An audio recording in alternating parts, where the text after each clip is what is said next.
Hi, I'm Nathalie Emmanuel. This episode, we rewind back to Roman times, when the armies of Emperor Nero overran southern Britain.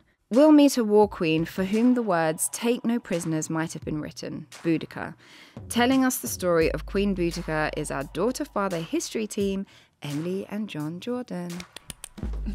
It's great to see you, Natalie. Great to see you both. Now, Natalie, I believe you grew up in Essex, England, and some of our listeners in America might not know where that is. Can you tell us where Essex is? Essex is on the southeast coast of England. Well, my little town is, but it's in a county just in the southeast of England. I'm from a town called Southend-on-Sea, which is really the estuary of the Thames. Yeah, it's about an hour and a half out of London, but it's like a county just outside of London in the southeast. I see.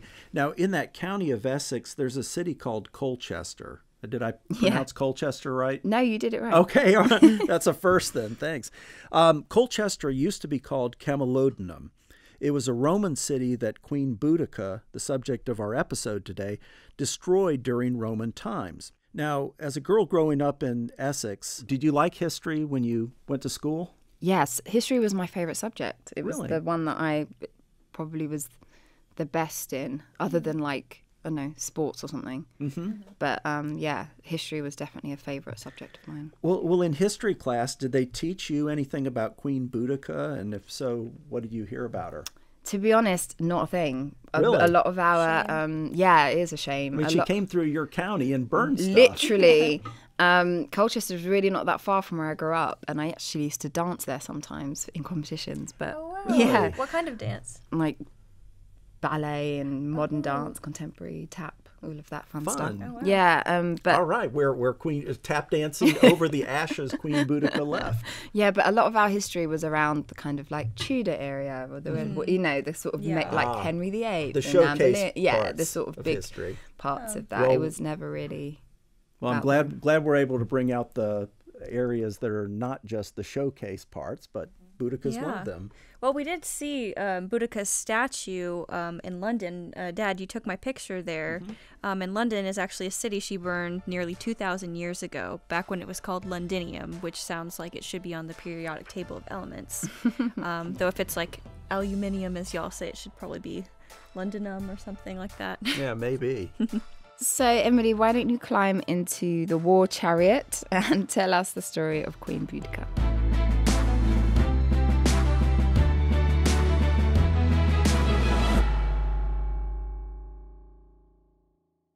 Thanks, Natalie. Today we're going to be talking about Boudica of the Britons, who is the widowed queen of the Celtic Iceni tribe in eastern Britain.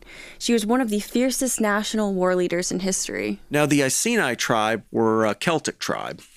Julius Caesar, a few other people write about them. They were said to be kind of tall and big-boned, and they had reddish blonde hair, kind of like the look you were going for when you accidentally dyed your hair pumpkin orange in the 7th grade.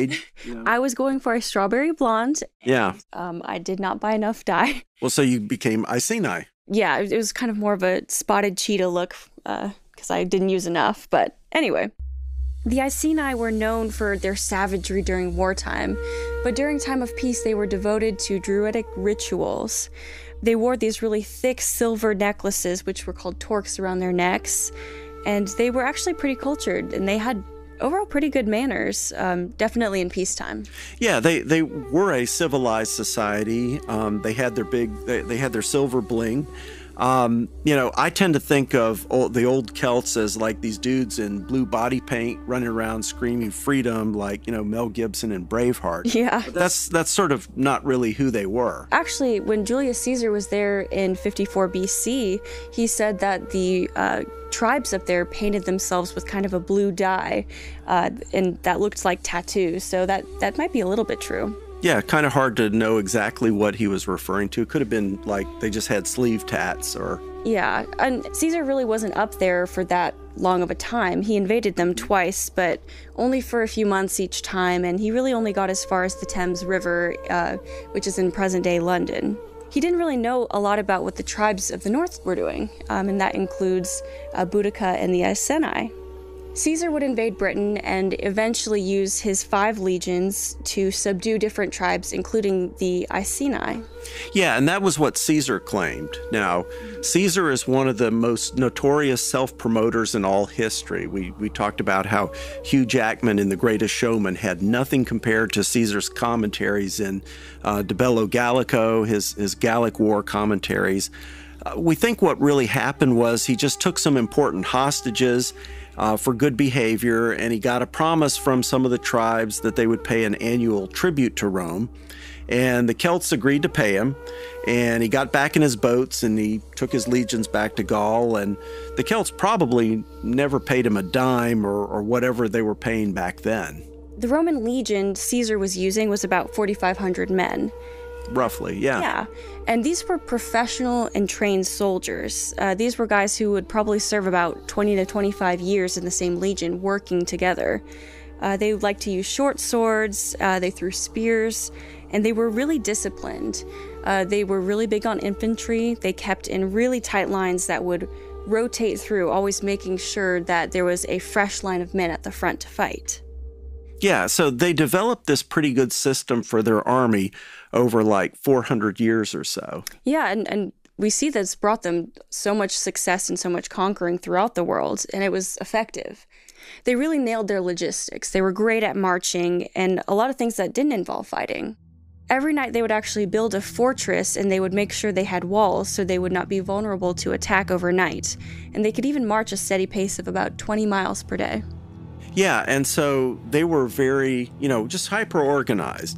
On the other hand, the Celts were kind of a do-your-own-thing, sort of hippie Free spirit. Yeah, free spirit hippie warriors. Kind of free spirit like you were when you were little. The Celts would march to battle, and they would just sort of go street brawl on their enemies. Like every other army, you use whatever you can afford. So if you're a rich Celt, you got a chariot, you got a big long sword, and if you're a poor guy, you basically use a spear or whatever else you can grab. So it was a mix. It wasn't uniform like the way the Romans were. And when we say chariot, not all chariots are created equal here. These have been around since the biblical times, but for the Celts, that was really a way to force yourself into battle. They were lightweight, made of wood, built for speed, and it would get you to the apex of the battle, to the height of the fighting.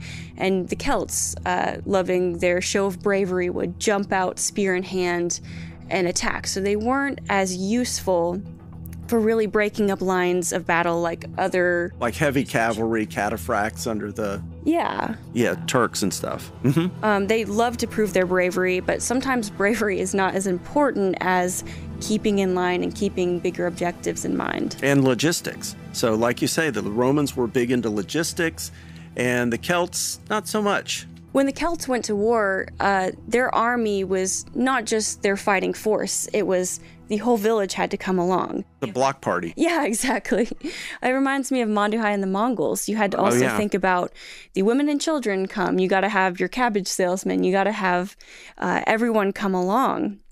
So they would have druids, priests, priestesses, families, wives, children, oxen, horses, and people to pretty much sell merch along the way. It's kind of like the Burning Man festival. So looking back, when we say that their army vastly outnumbered their enemies, we have to also think about that included the supporting families. Yeah, and so the numbers, Caesar's always going to exaggerate the numbers of his enemies. But Caesar never really fought a big battle against the Iceni tribe when he was there, did he? He just sort of declared victory and then went home. Yeah, he would pat himself on the back and then head out. He had a lot of other big historical things to do. Yeah, and we're talking again the time of like the mid-50s BC. Yeah. Almost a century later in 43 AD, the Romans come back, and this time under Emperor Tiberius. And Tiberius wanted to set some Roman rules up in Britannia. He brought 4 different legions to go and help him subdue the southeastern countryside. And within about 4 years, he was able to do just that. He stationed those legions, he collected taxes, and overall were able to subdue those tribes. So this wasn't really the kinder, gentler government of Julius Caesar. No, definitely not. The Romans shoved one tribe off of its land in southeastern England and gave all of the land over to retired Roman generals. You have to reward the people who have served you. Unfortunately, it was at the expense of the tribespeople. The new retirees built a city called Colchester, which we talked about earlier is in Essex now, where Nathalie grew up. Yeah, that's where she grew up. Mm-hmm. In the city, they built a big temple dedicated to Emperor Claudius, who by then was deemed officially a god. Kind of nice perk of office. Yeah. The Romans went around to the noble Celtic families and said, hey, by the way, I know we just took your land, but we also need you to pay for our new temple. And he forced them to give over the money to pay to put up a big statue of Claudius and more temples dedicated to the Romans. And that's not really a good way to win over the hearts and minds of the locals, is it? No. So next door, the Iceni were sweating over this new threat in nearby Colchester, or Camalodunum at the time. They're looking over next door and seeing some stuff that they don't like the Romans doing. Exactly. While the Iceni didn't officially get pushed off their land by this time, they wanted to make sure that they had good relationships with their new neighbors. The Iceni's king, a guy named Prasutagus, he actually rewrote his will to give a chunk of his land over to Rome when he passed. He was hoping to keep Rome from getting overly greedy and taking his entire kingdom. Prasutagus was probably a pro-Rome king, but we don't really know as much about his life. Yeah, but we do know that Prasutagus died, and this was probably around 60 AD-ish, something like that. And at this time, Nero, the famous, fiddle while Rome burned, that guy was Rome's emperor. And he apparently, Prasutagus left his kingdom to his daughters, who were too young to marry, so he appointed his wife, Queen Boudica, to act as the regent for the daughters until they were old enough to marry. But Rome didn't consider his will to be valid at that point. No, I mean, they were colonizers and conquerors. They didn't see this token of this conquered king as an agreement. They said, well, when the native king dies, we just get to take that over and decide who's in charge. Rome figured that Queen Boudica was probably not going to be very happy with this, so they knew they needed to send her a message, and they wanted to strike first before she could voice any dissent or lead a revolt. They send down the 9th Legion to go teach her this lesson. They drag her out of her tent, and they start publicly whipping her in front of her other tribespeople. They had Boudica lashed until her back was bleeding, and then, for good measure, they dragged out her 2 daughters and had them publicly raped in front of their mother, and they ride off after that. It was incredibly traumatic for her. Yeah, well, for her and her daughters, and it probably took her some time to recover from that assault. Yeah, and I can't imagine she would ever recover working in psychiatry. I see a lot of these patients who, once they have sexual trauma and assault trauma, they almost can never recover. You can move on, but those scars stay with you, and it can definitely affect your worldview and your development. So, and probably your cost-benefit analysis, too. Definitely. She kind of snapped after that point and just went into full-on rage mode. Yeah, it would go on to affect a lot of her decisions going forward, and for her, closure had to come in the form of burning Roman cities to the ground. Yeah, I mean, she didn't look after that, at least from the sources that we know. We've got Tacitus, we've got Dio, a few others from the time, probably Tacitus, or we call him Tacitus in America. That they don't really tell us that she ever was looking for a negotiated peace or an agreed settlement, kind of like Tamiris was with Cyrus the Great. She was going to burn every Roman out of the big island that they were calling Britannia.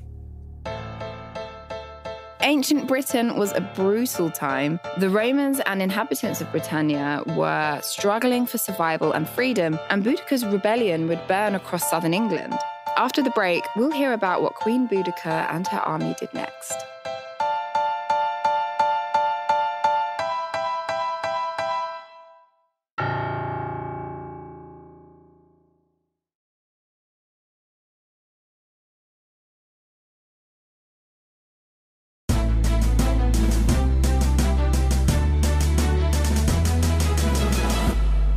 In the winter of the year 61, Boudica went around to other Celtic tribes and persuaded them, hey guys, you need to join the fight. You need to get ahead before you get got here.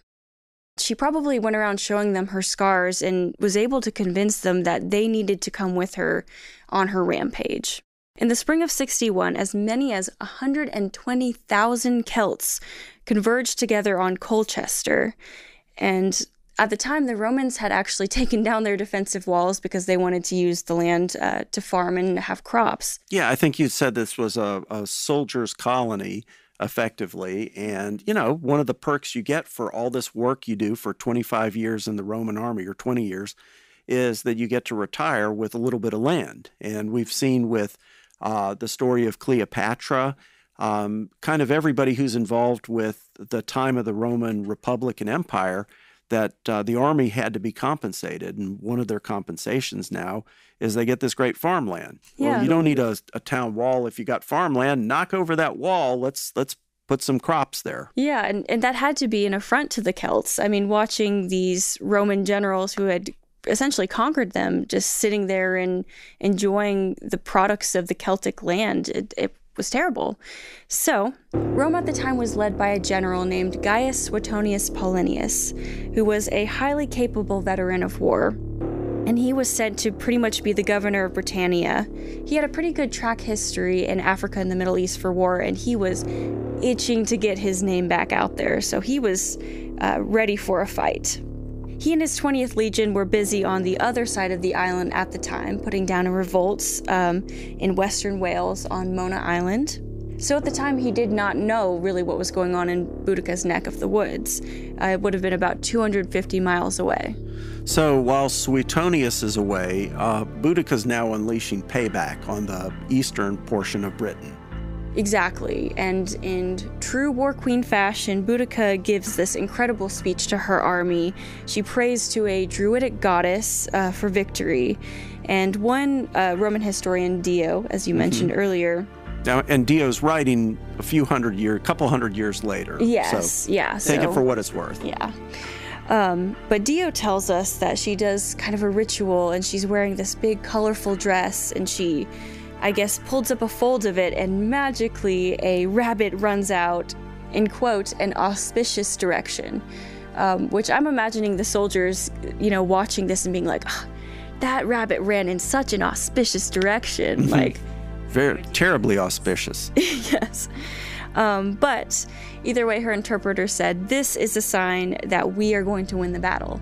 And they did. It would work. Boudica's chariots broke through the brittle front lines, and her army absolutely sacks Colchester. And they basically slaughter every man, woman, and child viciously. The few victims that weren't initially butchered hid in that temple of Claudius we talked about earlier, but they were only able to hide out for a day or two before they were dragged out. That sounds like, cinematically, the worst place in the world you could be at the time. And, well, I guess next to us, the podcast audio audiences can't see it, but Emily and I are sitting in front of a green screen with Nathalie. There are big Tyrannosaurus Rexes chasing us and helicopters shooting at the dinosaurs. So it's all really cool. Yeah, no. Okay. But if you're a Roman, for sure, this temple would have been a bad place to be. Yeah, this was like next level massacre area. Our sources tell us that she left bodies on crucifixes, burned people alive, cut out the body parts of others, and just was nasty and vicious to everyone that was caught. She had houses burned to the ground, she demolished homes, and she even chopped off the head of that statue of Claudius and threw it in the river. And I actually did find that statue head, and it's in a museum in Colchester now. Yeah. So all this stuff is going on in Camalodunum or Colchester. It doesn't take long for the Roman leadership to find out what's going on. They had a guy in charge of taxes in Londinium, which of course is modern London. He called the 9th Legion to help, and the 9th Legion started to march, but they got ambushed on the march by Boudica's army, and that didn't end well for the Romans in the 9th Legion, did it? No, and Boudica moved on to her main course, which is the Roman financial capital of Londinium, as we just mentioned. And this was a city of about 30,000 at the time. And she absolutely razes that as well, burns it to the ground, another mass slaughter. And actually in London, there is still a thick layer of charred soot that exists today where Boudica's army torched the place. Mm-hmm. She didn't want to take any prisoners because, as you mentioned, she's here for revenge. But it was a fight for extermination. The people her men captured were, according to Dio, basically sliced, cut, and tortured to death. And she wouldn't stop there. She moves on to her next target, St. Albans, which the Romans refer to as Verulamium. She does essentially the same thing, except the townspeople there actually got the memo before they showed up and cleared out. Yeah, everybody had pieced out by the time she arrived. So the Romans at this point are now 0 for 4 against Boudica's army. Exactly. And what that tells us is she actually had a pretty good strategic plan. She had hit the largest Roman cities in Britain and broken Roman political infrastructure. I think she had to kind of know that with such a big army and having to bring along all the supporters, this was kind of a game for time, and she had to hit hard while she was on a good streak. Yeah. So off to the west in Wales, Governor Suetonius hears about the sack of Colchester, and he races back east. So he's in the southern part of England. With a small detachment, he arrives at Londinium to see what's going on. Now, he had gotten there actually ahead of Boudica's army, and his military judgment told him, Londinium is not a town we can defend. There's just too big an army, and we've got too few defenders. So he basically said, we're not going to fight here. His army was still marching back from Wales, so Suetonius rides back with his army, and he begins to play a game of cat and mouse in central England down an old Roman road, with Boudica's army trying to push toward him. Boudica had extracted her revenge from the Romans, overrunning cities and slaughtering Nero's legions. But war relies on a lot more than rage and revenge, and Boudica's army was getting badly overstretched. We'll see what she did next when we return from the break.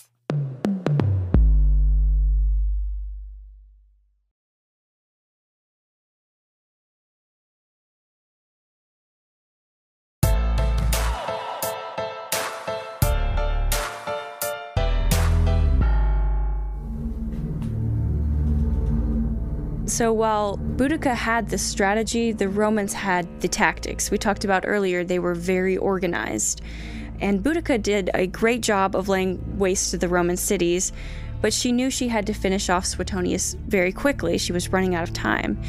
Her army was about 80,000 by now, and they didn't have much food to last them for long. She knew the Romans could outmarch them. They were going at a 20-mile pace per day.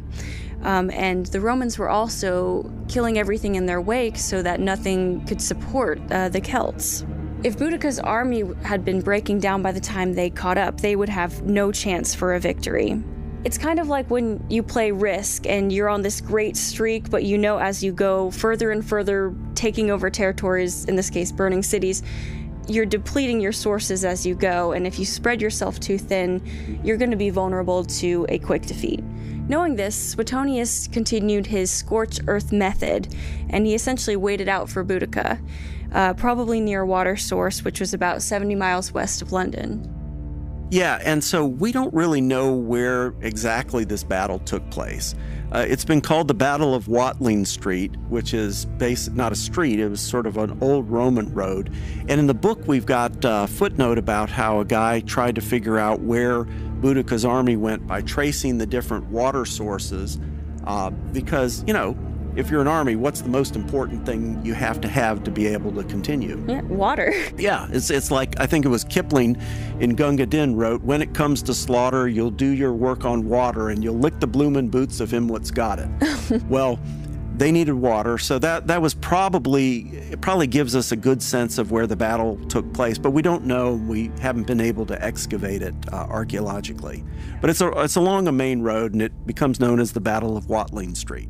And we know from Tacitus, whose father-in-law was actually on Suetonius' staff, Tacitus tells us that Suetonius set his smaller army in a clearing that was surrounded by trees.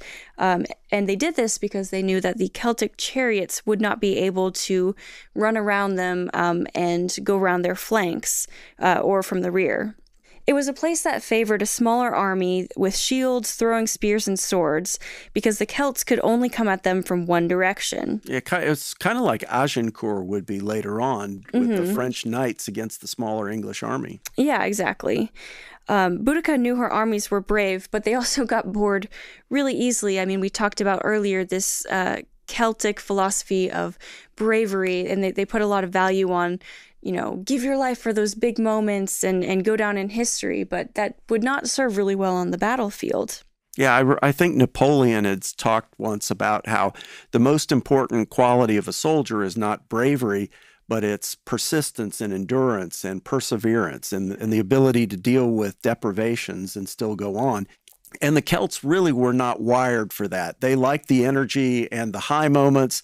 They were sprinters. They weren't marathon runners. That's a great way to put it. And at this point, she was more of managing a horde than an army. Tacitus tells us that both commanders gave amazing, brave speeches, and they inspired their people before the battle.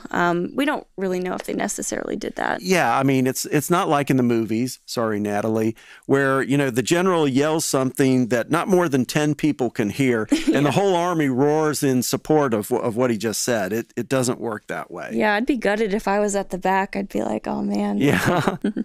Anyway, Tacitus tells us that Boudica told her army that we are going to win or we are going to die. And those are your choices. And she was with them. She said, I'm going to win or I'm going to die. She wasn't just going to watch. For her, it was victory or it was death. She would not be a slave. So the battle starts off with the Celtic fighters charging. Of course, we said they were the hotheads and the brave ones. The Romans hold their ground behind their shields. And when the Celts were about 40 feet away, they started throwing their spears and they took out a number of Boudica's front ranks. With it being such a small clearing, the Celts didn't have a lot of room because they fought with long swords. Remember, the Romans fought with short swords. So, and they're probably doing the whole swing around at the top of their heads, hack down, kind of like, which is cool in the movies, but it's not as practical. The Romans like to do the little pointy, jabby, stabby thing, exactly, which is not as cinematic, but it does get the job done. Yeah. They had the restraint to know that they needed to take out the front ranks before they could charge, and they did just that. The Celtic fighters finally got pushed back, and on their back line, there was actually a lot of wives and girlfriends and priests hanging out back there, and the whole thing just becomes this vicious mess. The Celtic lines buckle, Romans run over the whole group and just slaughtered men, women, children, horses, cattle, everybody who pretty much couldn't outrun them. Yeah, I mean, even like the mules and things or donkeys or whatever they had, they would cut them up.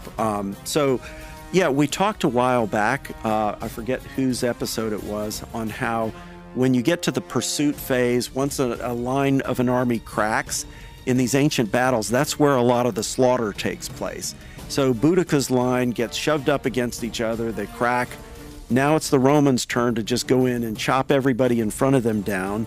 But then what happens to Boudica? We don't know exactly for sure. As a leader, she probably would have been given the opportunity and the word, hey, this is your time to get out if you're going to get out. Some people say she took some poison after the battle, but the fact is we just don't really know. We never hear anything from her or her daughters again after the Battle of Watling Street. So most likely she did die soon after the battle. Yeah, I mean, a lot of ways she could have gone out and we just don't really know.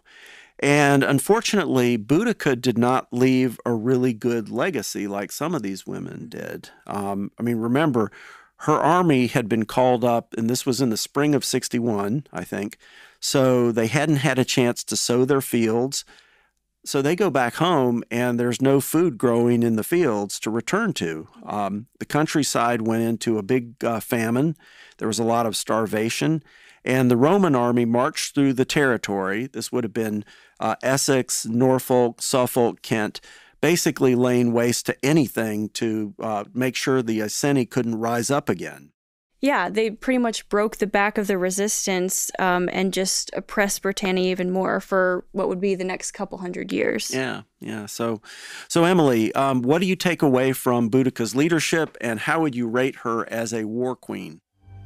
That is a tricky one here because she was operating on rage, essentially, and revenge. And while that burns bright and is effective for a very short amount of time, I really don't see the long game that she was playing here. She was great at invigorating her armies and giving great speeches of courage, so I give her some points for pulling together this massive force of Celts. But she wasn't as good with the logistics. I gotta take away some points there. She ran her army to the end of their food and water lines, and that kind of left her with no choice in the end. But I do have to give her some points. I mean, going up against one of the world's biggest superpowers and coming out with some solid victories, I won't take that away from her, but I honestly think I'd have to give her probably a 4. Yeah. Not great marks. I mean, among our war queens, one thing we learned is that you can't just use the quick cinematic, beautiful moment to get you where you want to be. War is a long, complicated process, and that's something that I don't know Boudica and her armies fully appreciated. Mm-hmm. Well, that's an incredible story against, like you say, a battle against the world's great superpower. The story of Queen Boudica is a mixed one. Her people were oppressed, her daughters had been violently assaulted, and she was ready to take up the spear to drive out the foreign invaders. She drove them through southern England, including my home county, with a bloodthirst not seen in many of our war queens. But war requires resources and planning, and blood and rage will not make up for it in a long war against a professional army. She ended badly, and her story would be told by the victors, the Romans. Yet Boudica became a symbol of defiance that inspires people to this day in the city she burned to the ground. We hope you've enjoyed this episode of War Queens. That's our show for today. Listen to every episode of War Queens for more stories of women who brought their nations through the fires of war.